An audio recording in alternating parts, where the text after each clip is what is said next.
This past year, many of us had to go away from traditional gym training and learn how to stay fit from home. But now that gyms are starting to open back up, which one is best? In this video, I'm going to break down the 5 most important topics for deciding whether to work out at home or work out at a gym.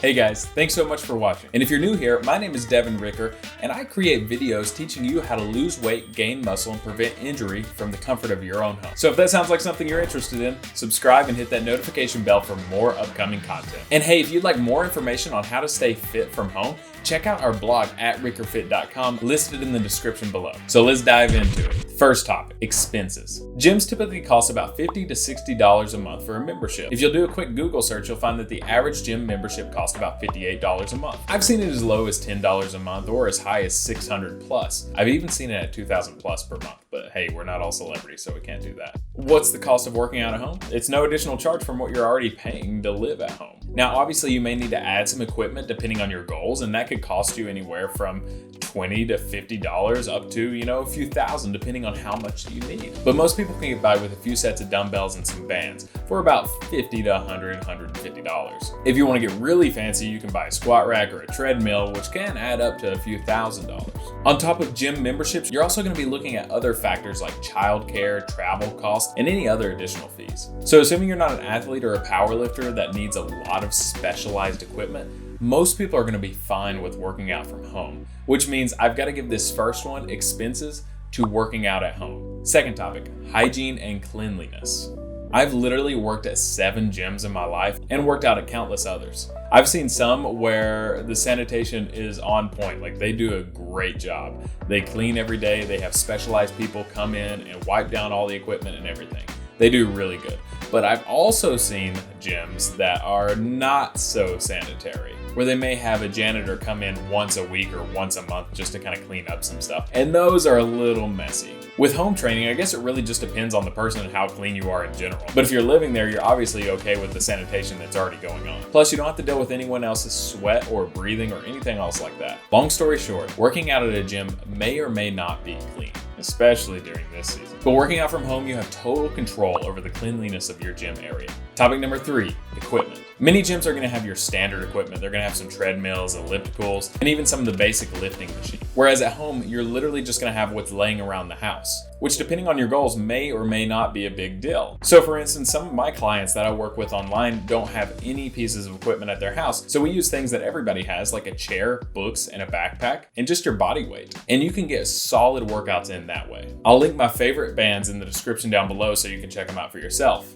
You can also go crazy, kind of like myself and even some of my clients and a lot of people during this time, and go ahead and buy a treadmill, a squat rack, an elliptical, or whatever you need. It's gonna run you a few $100 or a few $1,000s depending on the quality that you get. So given that, I'm gonna have to give the equipment topic of this video to training at a gym. Topic number 4, time. This one really depends on if you live or work close to a gym. I know for me, there have been periods in my life where I lived 30 minutes or so away from a gym, and having an hour drive there and back really adds up over time. I mean, we're looking at using a full day just for transportation in just a little over a month. It really depends on where you live and how close you are to a gym. Obviously, with training from home, you're able to just roll out of your bed and get started immediately. So really, this one varies just depending on the person.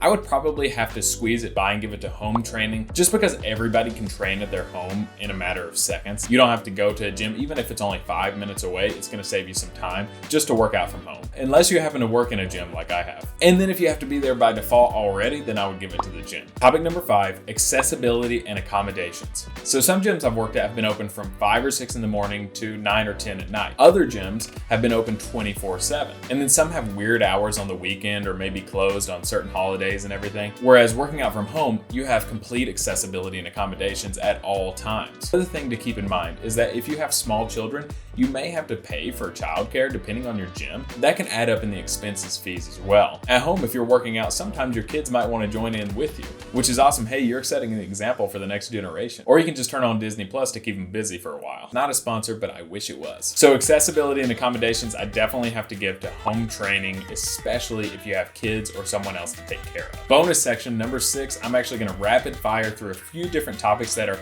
important, but not quite as important as the above 5. Community. Community is one thing that I always love, and that's something that you can really get at a gym. And the more people you're surrounded by that are doing the same thing, the more likely you're going to stick with your goals and have fun doing it. And now you can do this at home. It's just going to take a little more effort. You might have to invite a friend over, or you may have to do it through Zoom sessions or something like that, which is totally fine. It's just not the same feel as doing it in a gym. So for community, I've got to give that to gym training. Privacy. Privacy is something it's almost impossible to get at a gym. At home, you get total privacy. You're working out all by yourself, which is awesome. I know a lot of people would enjoy that. I enjoy my privacy when I'm working out. The room that you have to train. So it really depends on what city you live in and what kind of place that you live. Sometimes gyms have a lot of room for you to train, and other times they're really cramped and overcrowded. Whereas at home, it may not be cramped and overcrowded, but you may not have a lot of room. So that one's an individual basis. It could be home or gym training. A second eye for technique. Now, if you're at a gym, you're almost always going to find someone, whether it's a trainer or just a fellow gym goer, that can spot you or watch your technique and give you some advice. Just got to be careful with whose advice you're getting, obviously. Make sure that they know what they're doing. But there's almost always someone. Whereas at home, it's really hard to get that unless you have a partner or a spouse that knows how to lift and knows the proper technique and everything. Or of course, you can also have a trainer to watch over your technique as well. But in most instances, I'm going to have to give this one to the gym. So in conclusion, it really just depends on who you are. Are you an athlete or a power lifter that needs specialty equipment? Or are you an average person just trying to get toned, lose weight, or gain a little bit of muscle? I'm going to have to give the overall winner